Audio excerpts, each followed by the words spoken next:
Welcome. We bid you welcome. John Clauser, Johnny Metal, the Metal Dad, coming to you from my music corner of the world and from his music corner of the world, my co-captain on this next year's journey. By the way, Happy New Year, everybody. Let me just get that out of the way. John the Music Nut, Happy New Year to you, brother. Are we ready to start the year of the priest? Happy New Year to you, my brother, and Happy New Year to all of you out there who've been watching us for the last year talk about music. And we got a lot of stuff in store. We're going to be talking about this band for several months. Yup, we certainly are. We certainly are, and it's gonna be a fun series. Rocka Rolla kicks it off, but for those of you who out there listening and watching, and maybe you just don't go on Wikipedia too much. I found some very interesting things about Judas Priest on Wikipedia. I'm just going to talk about here and kind of set this all up a little bit. So, Judas Priest formed in the year of my birth, 1969, in Birmingham, England, not Alabama, by lead vocalist Al Atkins. Okay, so yeah, Al Atkins, of course, you see his name on a couple of different songs on this album, as well as a couple songs, I believe, on Sad Wings of Destiny. But formed by Al Atkins and bassist Brian Bruno Stappenhill, with John Perry on guitar and John Feza Partridge on drums. Now, unfortunately, Perry committed suicide at age 18.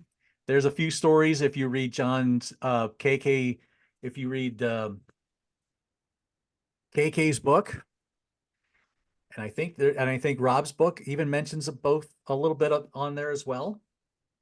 About maybe there was not suicide, but it was just a bad accident or whatever. Anyway, um, it's interesting that the Bruno Stappenhill was the one that coined the name Judas Priest, not a member of the current band.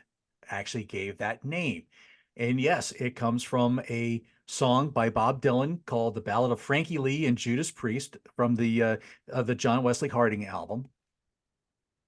I also had read a story where they were like they liked they heard the Black Sabbath name. It's like, oh man, we need a name like that. That something really kind of evil sounding. So like, Right. oh, I think I read that story too. So but anyway, so the band would go through a lot of different little member changes. They would write some and record some different songs. Like there's songs like "Good Time Woman," "We'll Stay Together."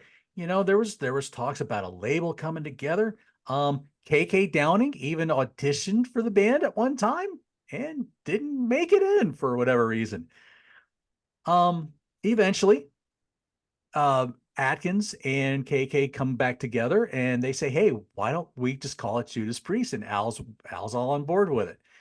By this point, KK's met Ian Hill on bass. They have a drummer named John Ellis. He would then leave. Alan Moore would come in. He would then leave, but it would come back for Sad Wings of Destiny. Yep. And let's see, we would get a guy by the name of Chris Congo Campbell. He would join the band for a little while, and they would become part of a management agency that was headed up by Tony Iommi of Black Sabbath. By this point, we get songs like Whiskey Woman, which would eventually become Victim of Changes. Um, but Al had a family to support, so he kind of needed to. And times were very tight. It was hard to being a struggling band, so he winds up leaving. They eventually come into contact with Rob Halford, basically through Ian Hill's girlfriend at the time, who happened to be Rob Halford's sister. So there we go. John Hinch was also on board, so he comes into the band as well. Um, Golf Records signs them on, and they say, you ought to get a second guitar player. And so that's how Glenn Tipton kind of gets into the band. They start rehearsing and start writing. You eventually on this, we'll get more into the songs as we get into it, but that's basically a very brief nutshell history of the band as they get going into the first album, which of course is Rolla, produced by Roger Bain, which of course he was the producer behind the first three Black Sabbath albums. So you have the of course, you have the iconic Coca-Cola ripoff cover here, which very to me is a very iconic cover. I know Coca-Cola wasn't too appreciative of it, but anyway, so let's just kick into the songs. Let's have at it, John. What did you think about this album? Okay, thank you, John. Now, this is an album I've known for 20 years. I had a burned copy forever, which I burned from eMusic, so I paid for the download. And I picked this bad boy up probably at the beginning of the pandemic. Now, this is the 2019 version that came out from Entertainment One. And John and I both have this version on CD. And there's the back of it. And down the inside, we don't have any liner notes. The only liner notes you have are on the back. But this is a pretty cool insert here, as John just showed you. But if you go into what's inside, you get the poster of the cover. And on the back, here's the band. Okay? And Rob Halford was Bob Halford. Glenn Tipton spelled Glenn with one N, not two. You have KK Downing, also on KK and Glenn on guitars. Bob Halford, of course, on vocals, and harmonica. We'll get into that. You got Ian Hill, who's there to this day on bass, and John Hinch on drums. This would be the only album where John would play drums. So how does this album sound? Well, this is you'll hear me talk about this on other channels, and this channel, I'm sure I'll talk about this as well. Yeah, back in the 70s, you had a lot of bands trying to find their sound, and the artists would work with, the record companies would work with these bands as artists. Meaning, if the album bombed, they give them a few more albums to find their sound. You heard this on a lot of albums by bands that we revere today. Pink Floyd took a little while before they really found that sound on metal. Although those other albums before are very interesting. Fleetwood Mac started out as a blues band for many albums. And they changed their sound a little bit until they became the Fleetwood Mac that most people know and love. On their self-titled album from 75, that might be album 8 or 9. Something like that. Okay, something like that, right? If you want to go more rock, you had Scorpions, Lonesome Crow. That's more of a krautrock album. Okay? You heard remnants of what they'd become. But it was a very different record than everything that came after. Same thing with a band I love that they're not a hard rock or heavy metal band. It's Little Feat. Their first album was very different from all their others because that album was more of a singer-songwriter album. And then later on, they got that New Orleans funk feel in there, and they became the band that most people know and love. Cheap Trick's first album was very different than they weren't really catchy power pop at that point. They were a little darker and deeper, but the songs were wonderful.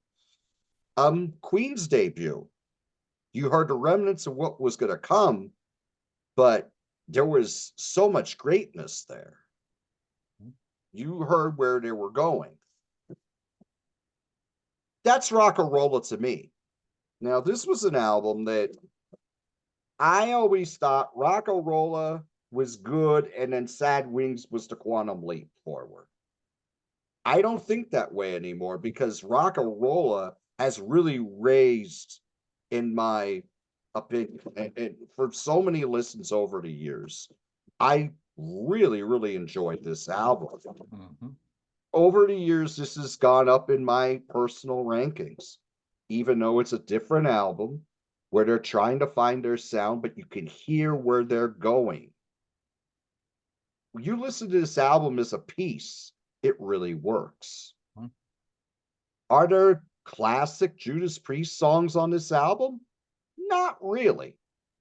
There's one that's kind of close, in my opinion. But let's get into the album. We start with One for the Road.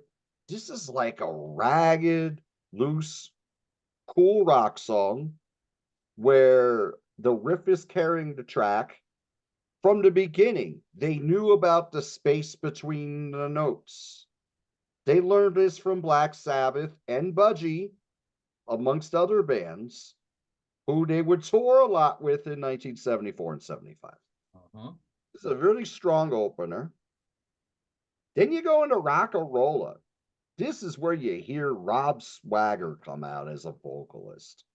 This song, if there was one song that may have gotten played on the radio at 2, 3 o'clock in the morning on a weekend off of this album, this would be the song. This is the only one that's kind of catchy.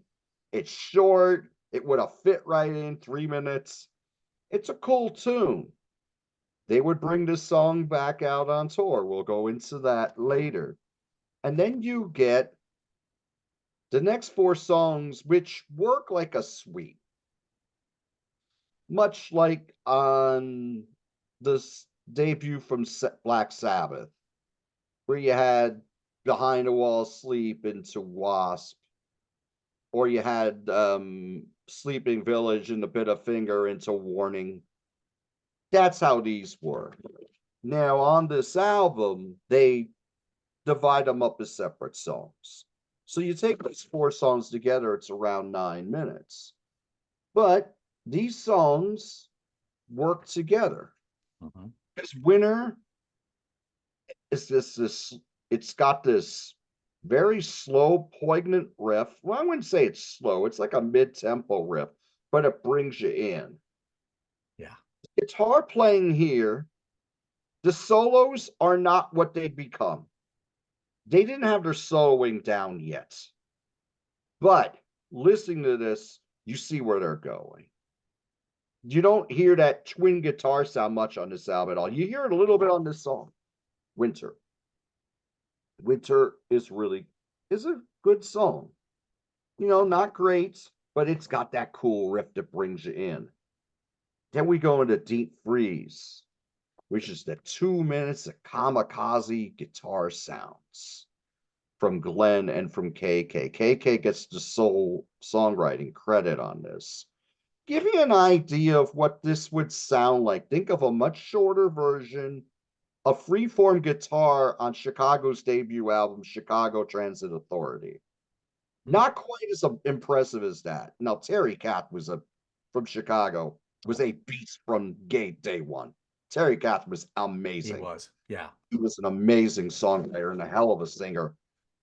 Oh, but it's got that kind of feel with the feedback playing an integral part of the song. It works. It's only 2 minutes. That's all you need. Freeform guitar is about 6 or 7. That's a little too long, in my opinion, as much as I love Terry Katz's playing. Yeah. And then it goes into Winter Retreat, which is very solemn.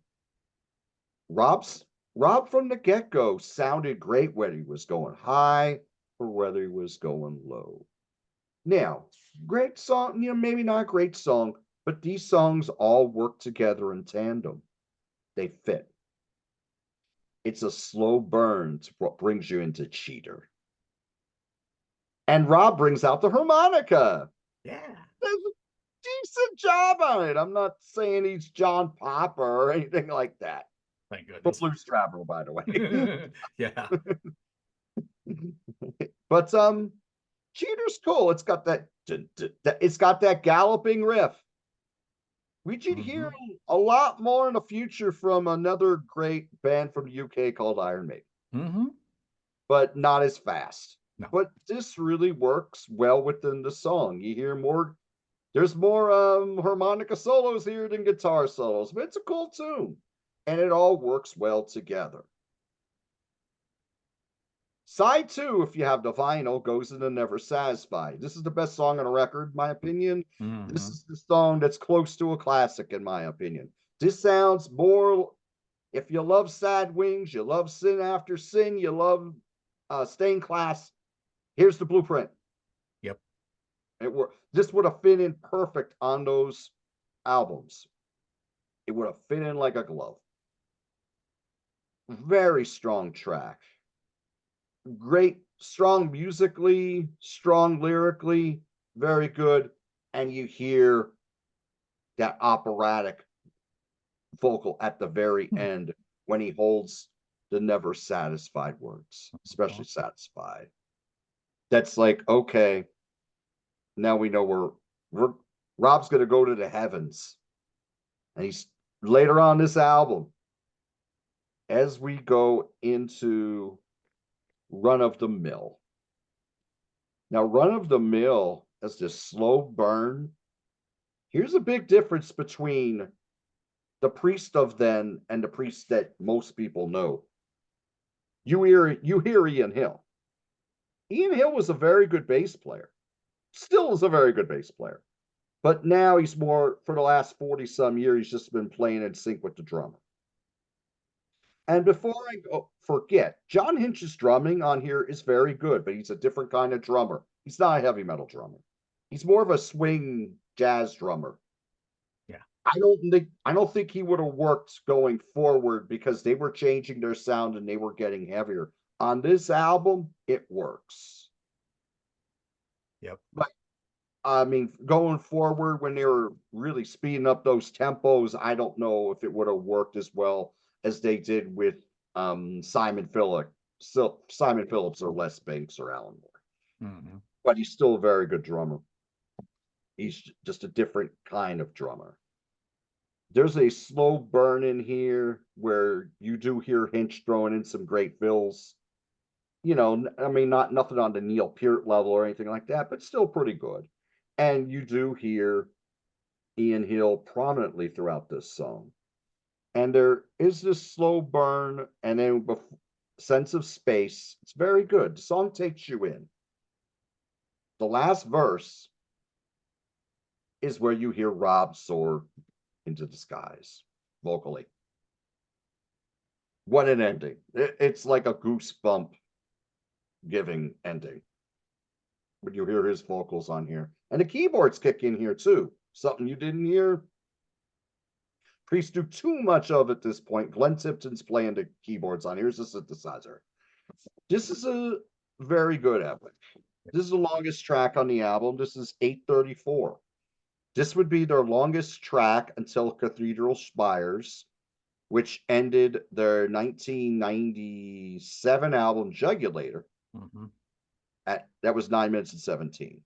But this was their longest song for the longest time.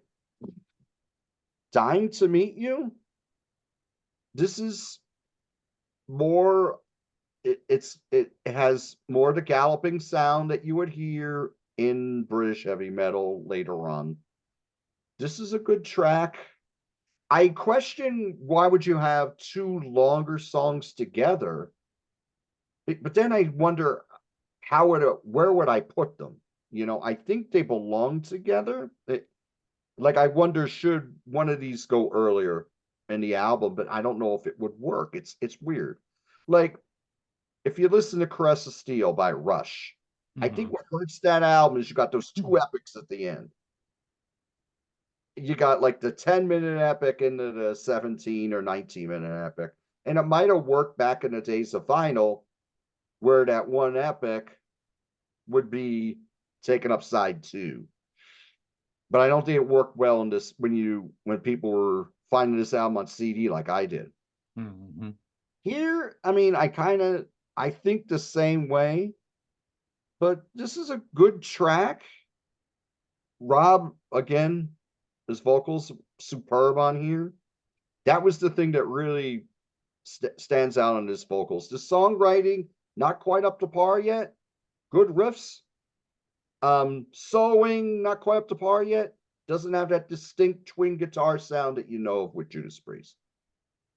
Caviar and Mets, which was originally 14 minutes, as John mentioned, is a 2-minute instrumental. Very tranquil album. I'm sorry, a tranquil ending to an album which really is very dramatic musically and vocally.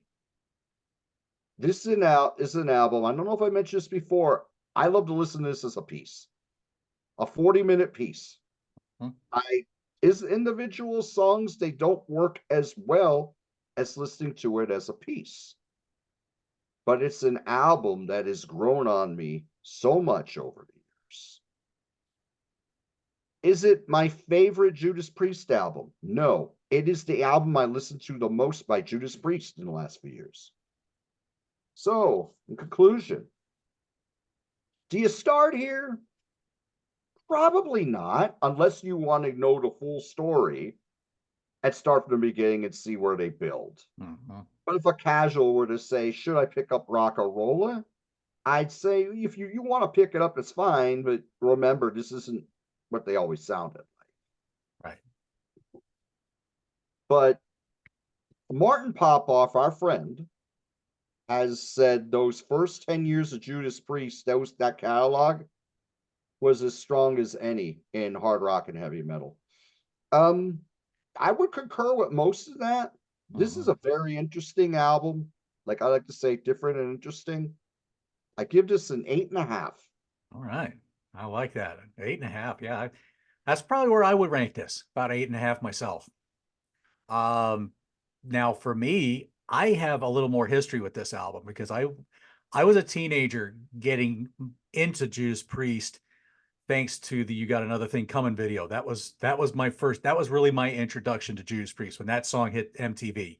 So Screaming for Vengeance was my first Priest album. And then I would become a fan. And then somewhere I saw the other cover for Rockarola because it would get reissued over the years. I believe it was on an RCA label, It and was.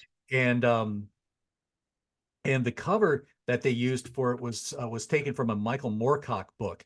The artist's name was Melvin Grant, which Melvin Grant did I think a Iron Maiden cover too. I think he did No Prayer for the Dying or Fear of the Dark. I think I don't know that one, but anyway, yeah, it was for a Michael Moorcock book called The Steel Czar.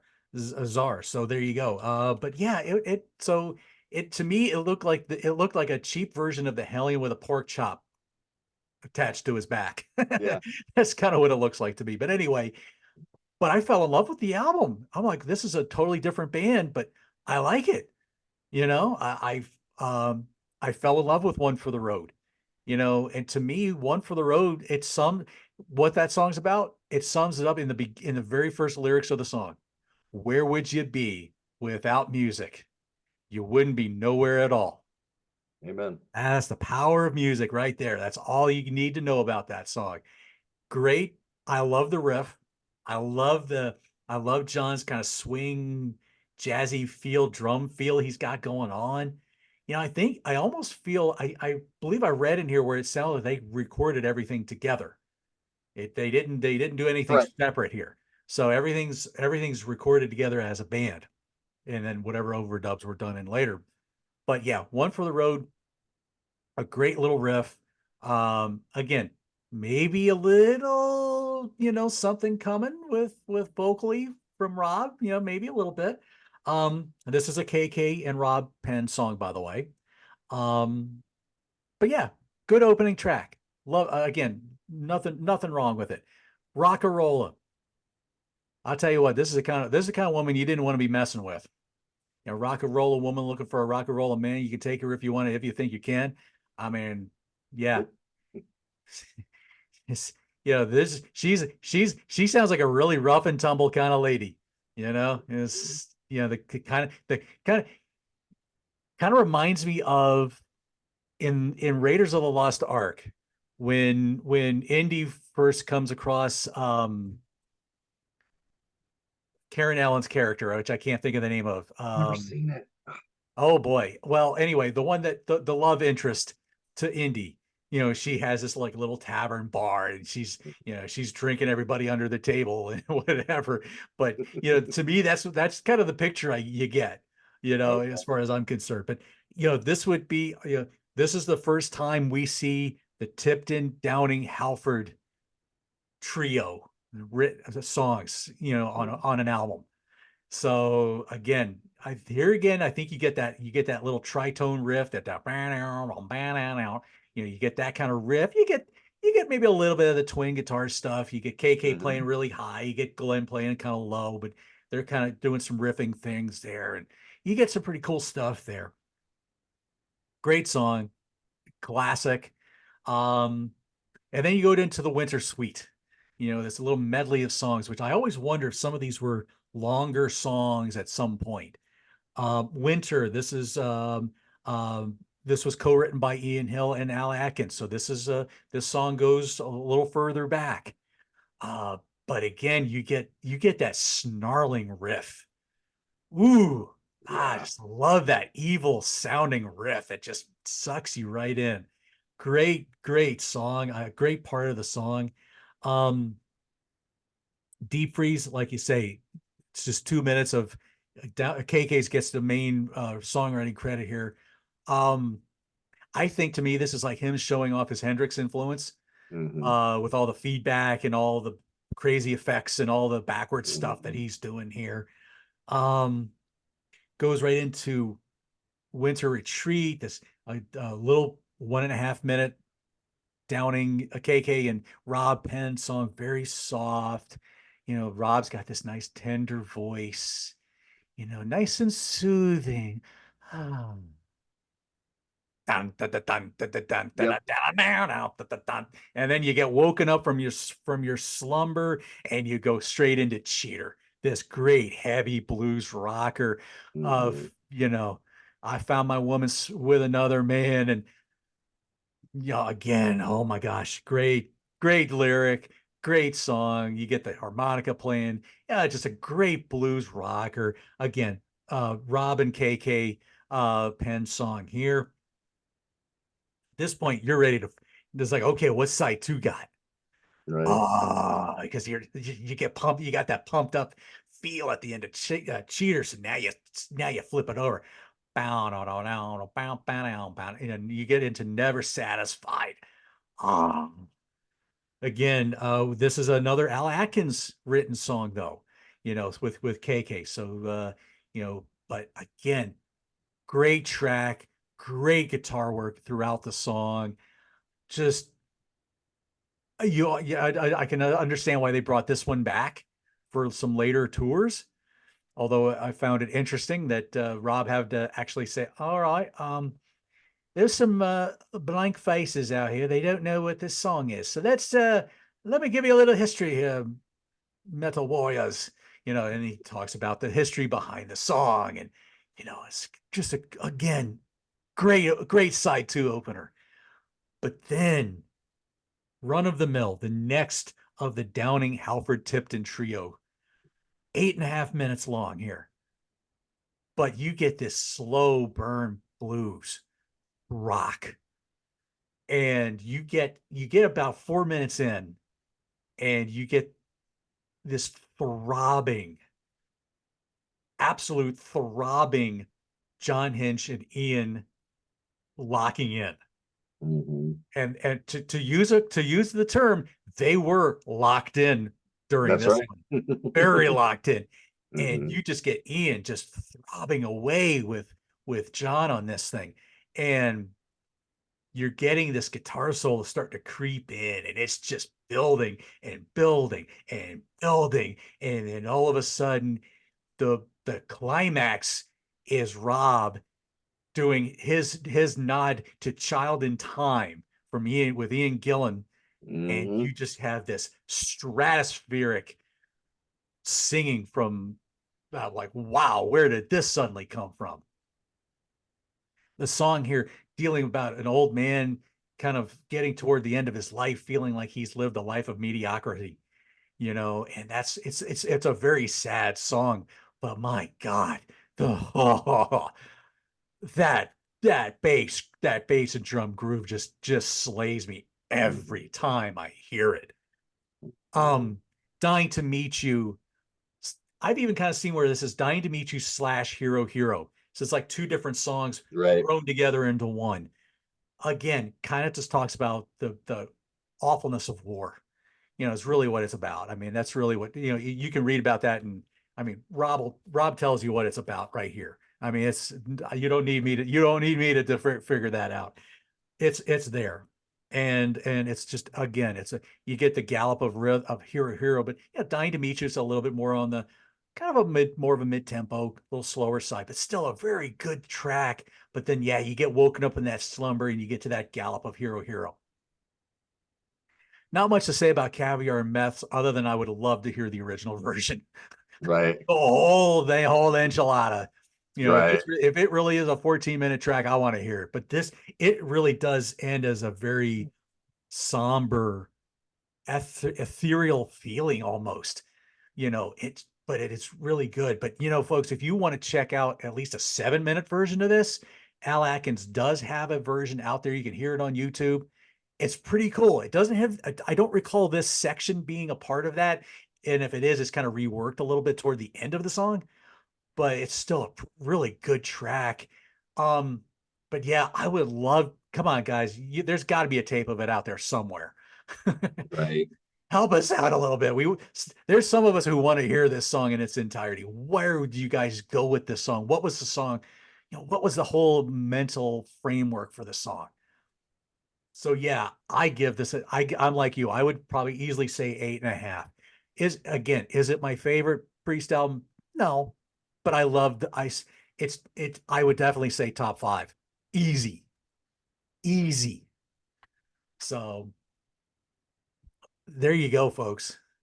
Um, I don't know. If there's, I'm sure John was talking to me. He pulled some tour information out for this one, and so I'm interested to see what he pulled out for this one, because when I look at Setlist FM, I see a lot of single digit numbers for most of the songs on this. So there you go. Go ahead. Let's see what you got.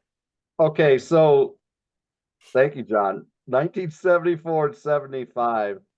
This is when bands, when they were starting out, they were road dogs.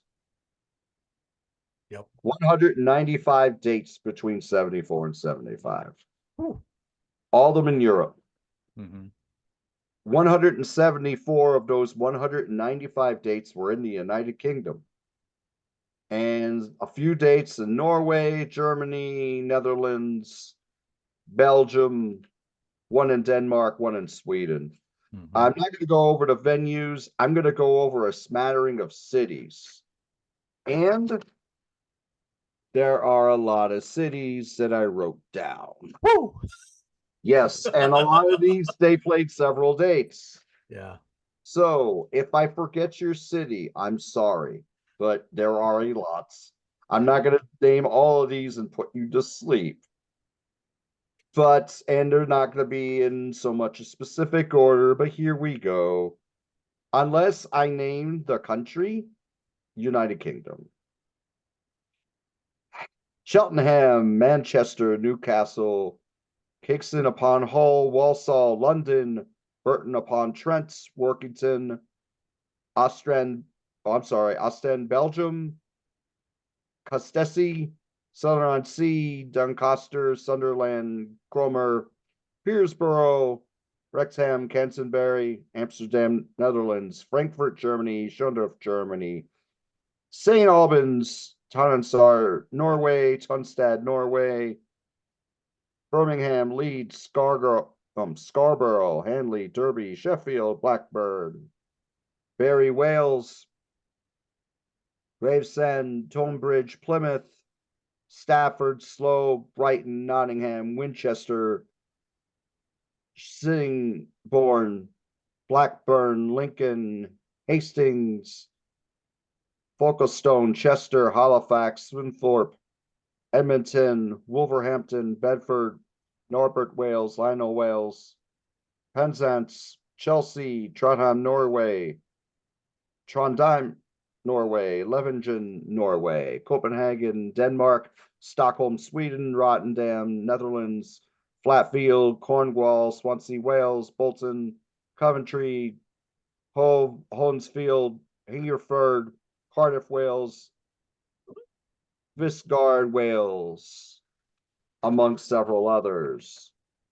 The songs they played on this tour that I was able to find from Setlist FM are One for the Road, Rocka, Rolla, Winter Retreat once, Cheater, Never Satisfied, Run of the Mill, and Caviar Mets. Whether they played the 2-minute or 10-minute or 7-minute or 14-minute version, we are not sure. But a lot of dates played during this time, particularly 74, they were opening for Budgie. So just to let you know that. That's the one band that I consistently saw when I would look them up to see who else they played with. And at this point, I think Budgie would have had 3 albums that come out. And Roger Bain had produced their self-titled debut and Squawk for them. Okay. Never Turn Your Back on a Friend. Roger Bain, I don't believe, produced that one. They also did a song on a few dates called Mother's Son in 1975, which never made it onto an album. I'd be curious to hear that. Maybe it's out there on YouTube somewhere. The song that gets played the most in the history of the band is Never Satisfied, because they brought that back on the Epitaph tour, which was supposed to be their last tour. But like Muhammad Ali, Judas Priest had said, oh, this is the last tour, and then they come back out. They've done it a few times. They haven't done it lately. Now they're like, oh yeah, we're touring this year.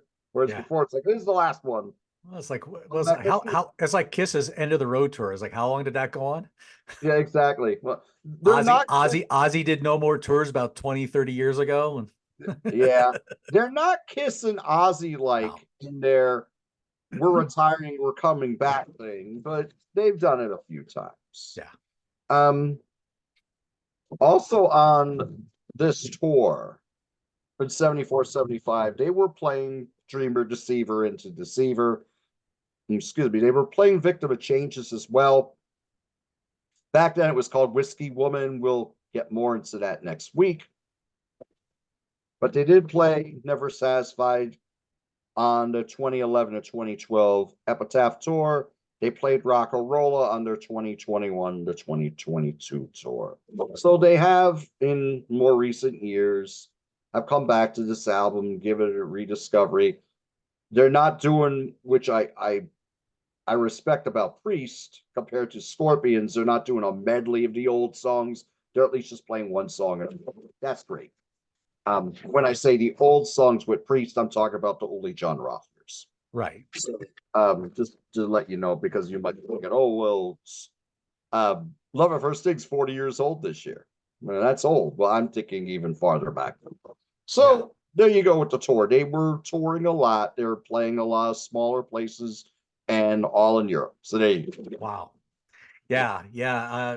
That was that's just crazy with all the, because I think of like Iron Maiden's early days too, because they were the same way. I mean, you're playing all the pubs and all the crap hole places you can find that would be willing to shell out a few pounds to let you play, kind of thing. And that's pretty much, I'm sure, what a lot of the venues probably were. But I mean, I wish Setlist FM would say more about like Caviar and Mess. The times because it shows like it ends the set with it. So I'm like, okay, because you're right. Is it the 2-minute little thing, or do you get the whole stretched out version? And boy, if there is a recording out there somewhere, man, I would love to hear it. But I'm going to guess probably not. But one can hope. One can hope, right? But I think on the Judas Priest group, this album seems to be a lot of people feel like a lot of people feel like us. I think as we've revisited it over the years, it's just become something special. Yes. Um, and it really is to me, this really is a special album because you do see those where the band's just trying to find themselves and they're still coming together as a band and they're finding their way. And like we'll talk about next week, Sad Wings will be a big jump.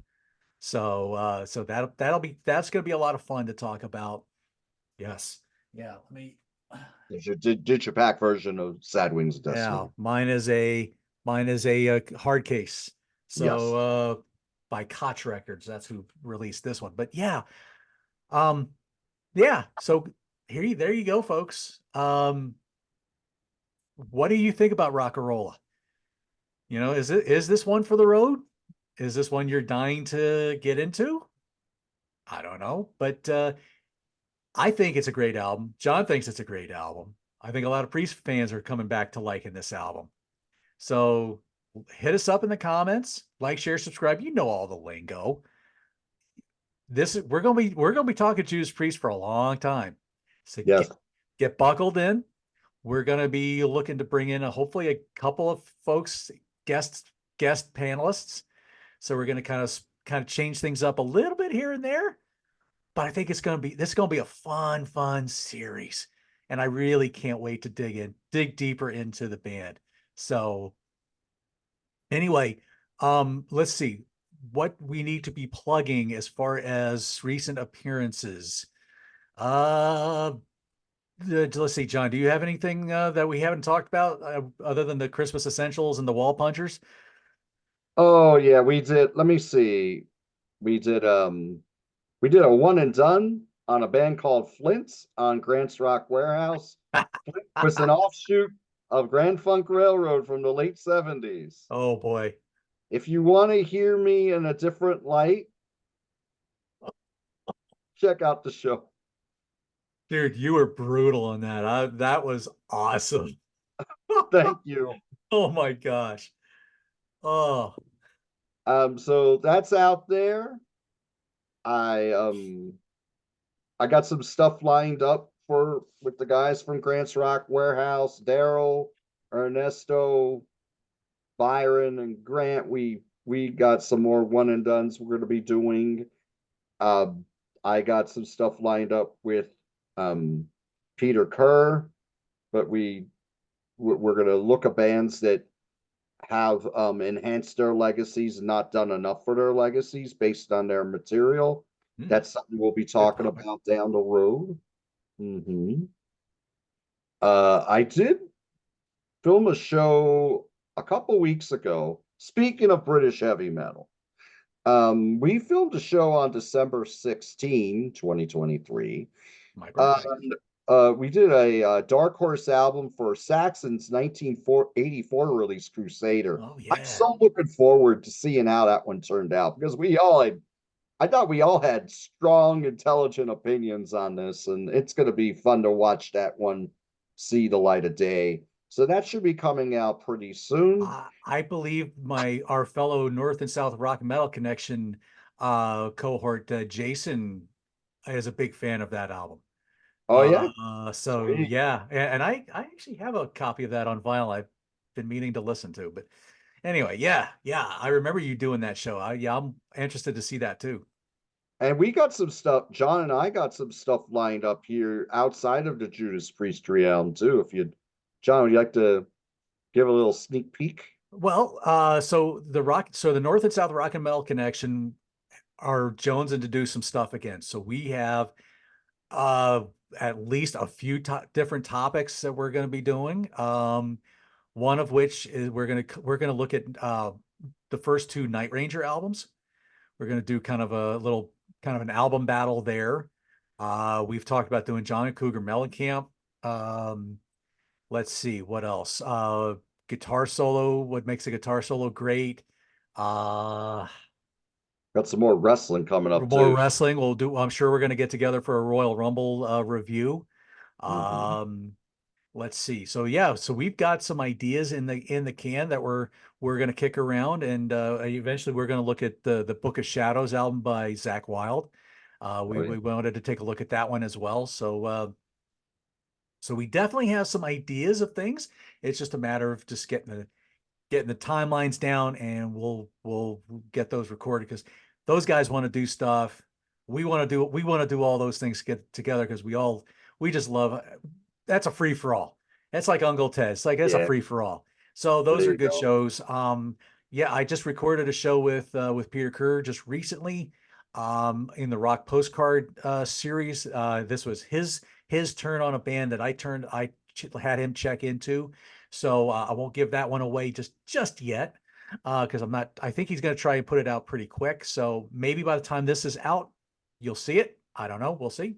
But yeah, um, there you go. So we got that's pretty much the only things I've got lined up outside of what the Priest series here. So as far as I know we were talking about doing King Diamond's Fatal Portrait album, but I'm not too sure whenever that's going to happen. That's happening on Rock Daydream Network. Right. So but yeah, if you still need your holiday fix, there is the Christmas Essentials show that we did. There's the Wall Punchers Christmas episode on Grants Rock Warehouse, where Hmm. I think I aggravated everybody by picking on Wonderful Christmas Time. But everybody joined on my hate for Barbara Streisand's Jingle Bells. So there you go. There you go. Yeah, that's all I can think of. So yeah, let us know what you think in the comments. We got Sad Wings of Destiny coming up next week. That's right. Looking forward to that. So Mm, 2024. I don't know what the Chinese New Year is for 2024, but on Mike Music Corner, it's going to be the year of the priest. that's So right. we will be back next week. Let's see what's yes, I can't think of a song to use that as a title, but yeah, we are going to rock a roll with Sad Wings of Destiny next week. Thank you for watching. We'll see you next week. Cheers. Cheers.